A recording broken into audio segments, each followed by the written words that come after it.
Truce at last is what many are asking following a private meeting between Prime Minister Andrew Holness and Leader of the Opposition, Dr. Peter Phillips. According to a release, the two leaders discussed crime and the ending of the states of emergency.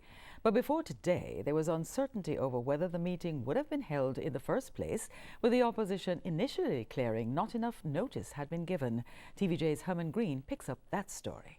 The media release from the OPM on Wednesday evening was captioned, "Prime Minister and Opposition Leader hold one-on-one discussion." It was also labelled Joint Statement, suggesting an agreement between Prime Minister Andrew Holness and Opposition Leader Dr. Peter Phillips. It stated that both leaders met at Vale Royal in St. Andrew, where they had a frank and confidential discussion on security and crime management in Jamaica. Discussions about such a meeting started in mid-December after the opposition withdrew its support for the states of public emergency in St. James, the St. Catherine North Police Division, and sections of Kingston.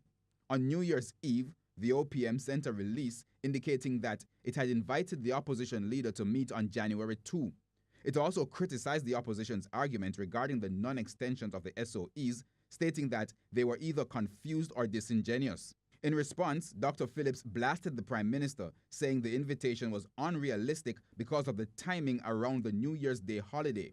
However, according to the release, Wednesday's meeting saw both agreeing that a meeting of teams from the government and the opposition will take place next Monday, January 7. The release also stated that they agreed that at next week's meeting, a date will be determined for a broader discussion to include other stakeholders. Herman Green, TVJ News.